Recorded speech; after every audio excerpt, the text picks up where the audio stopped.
Salut tout le monde! Ça vous est déjà arrivé de craquer pour une affaire du siècle pendant des soldes monstres, de rentrer tout est fier eux à la maison, puis quelques jours plus tard, de regarder votre achat et de vous demander «Attends une minute, mais pourquoi diable j'ai acheté ça au juste?» Ou d'entendre votre meilleur ami raconter son voyage catastrophe tout en pensant secrètement ça avait quand même l'air d'une sacrée aventure, non?» Euh, Si vous avez répondu oui, ne serait-ce qu'une fois, alors félicitations! Vous n'êtes pas seul et vous n'êtes pas du tout crédule ou naïve. Vous êtes juste une victime, parfois consentante, d'un pouvoir quasi surnaturel de la communication, l'effet de cadrage ou framing effect pour les intimes. Ça sonne un peu inquiétant, n'est-ce pas? Mais pas de panique, aujourd'hui, on va casser le cadre ensemble pour comprendre ce qui rend ce truc si redoutable. Pour faire simple, l'effet de cadrage, c'est la manière dont une information est présentée, le fameux cadre qui l'entoure, qui peut totalement changer notre perception et nos décisions, même si l'information fondamentale reste exactement la même. C'est comme prendre une photo de paysage magnifique. Si vous choisissez un cadre rose bonbon criard ou noir corbeau lugubre, votre ressenti face à la photo sera complètement différent, pas vrai? Notre cerveau, bien que merveilleux, est parfois un sacré afflemmard. Il adore prendre des raccourcis. Plutôt que d'analyser toutes les données objectivement, il se fie souvent au cadre qu'on lui présente pour se faire une opinion vite fait bien fait. Et boum! On tombe dans le panneau sans même s'en rendre compte. Pour visualiser, prenons un exemple classique. Exemple 1, le sauveur ou le losé. Imaginez devoir subir une opération chirurgicale. Le médecin A vous dit cette opération a un taux de réussite de 95%. Vous entendez ça et vous pensez waouh, génial, je suis super rassuré. Mais le médecin B annonce il y a un risque d'échec de 5% pour cette opération, pouvant entraîner des complications. Et là, vous vous dites oh là là, 5%? Ça fait peur. Est-ce que je devrais vraiment y aller? Vous voyez le truc? 95% de réussite et 5% d'échec, ce sont les deux Xfayes de la même médaille. L'info est identique.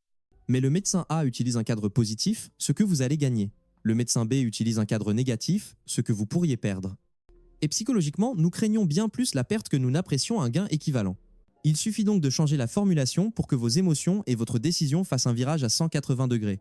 Exemple 2, le yaourt ultra sain et son frère jumeau. Vous êtes au supermarché face à deux pots de yaourt identiques, l'un affiche 90% sans matière grasse, l'autre contient 10% de matière grasse. À votre avis, lequel se vend le mieux? Celui qui est 90% sans mg, bien sûr? Ça sonne tellement plus healthy et équilibré, même si en réalité ils sont strictement pareils. Encore une fois, cadre positif contre cadre négatif. Les pros du marketing sont les rois de ce petit jeu.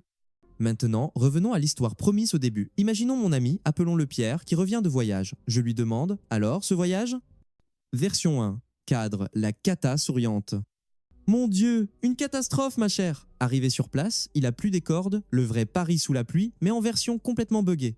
En plus, ma valise s'est perdue pendant plusieurs jours, j'ai dû porter les mêmes fringues, j'étais au bout de ma vie. L'hôtel était, disons cosy à la vieille Europe, c'est, à dire minuscule, et l'escalier, n'en parlons pas, une vraie séance d'alpinisme. La nourriture? Très typique, certains plats m'ont juste donné envie de courir manger un bon vieux steak frites pour me purifier l'âme. Et dehors, un monde fou, un vrai bain de foule sans même aller à un concert. Votre réaction, pauvre Pierre, quel voyage pourri?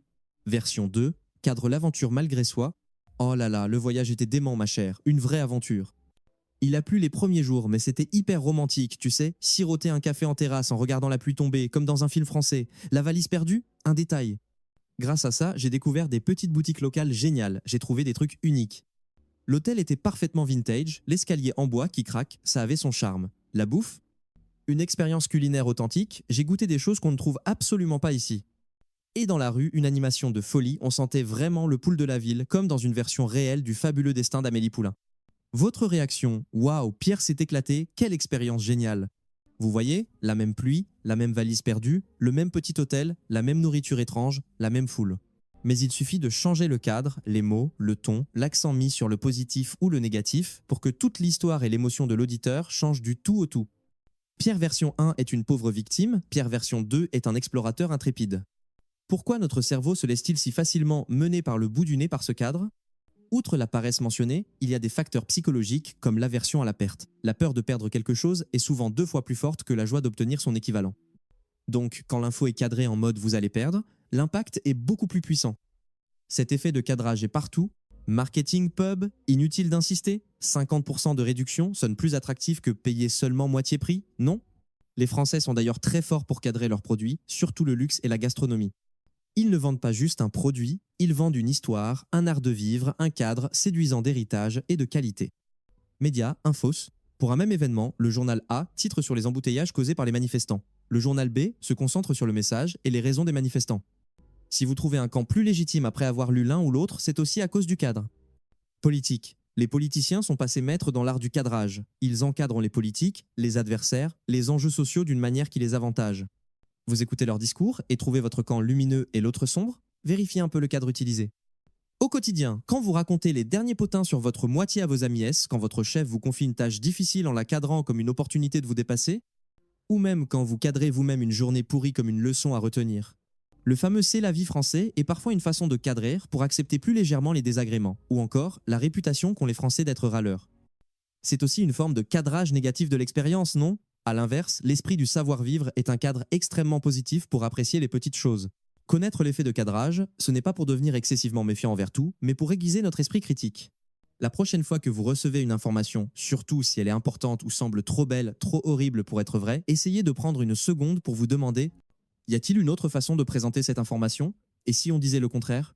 Qui parle? Écrit? Quel est son objectif? Quel intérêt a-t-il, elle, à ce que je crois, à ce cadre spécifique? Y a-t-il des informations manquantes ou cachées? Ce cadre masque-t-il quelque chose d'important? Comment mes émotions sont-elles influencées en ce moment? Est-ce que je réagis davantage à la manière dont c'est dit qu'au fond de l'affaire? Identifier le cadre est la première étape pour ne pas se laisser manipuler inconsciemment. Parfois, on peut même utiliser activement le cadrage de manière positive pour se motiver, voir les problèmes avec plus d'optimisme ou communiquer plus efficacement. Un peu comme Astérix et Obélix qui cadrent toujours leur bagarre monumentale avec les Romains comme étant juste un petit divertissement. En résumé, l'effet de cadrage est comme une paire de lunettes teintées que quelqu'un ou vous-même vous met sur le nez, volontairement ou non. Il ne change pas le monde, mais il change votre façon de le voir. En être conscient vous permet de choisir quand porter ces lunettes et quand les enlever pour y voir plus clair. Ou au minimum, ça vous aide à comprendre pourquoi vous avez acheté ce troisième mixeur rose bonbon alors que vous en aviez déjà deux qui fonctionnaient très bien. Alors, la question pour vous aujourd'hui, vous souvenez-vous d'une fois récente où votre perception a été cadrée par la façon dont une information a été présentée? Ou avez-vous vous-même cadré une histoire d'une certaine manière pour la raconter? Partagez vos expériences dans les commentaires. Merci de m'avoir lu. À bientôt, bonsoir.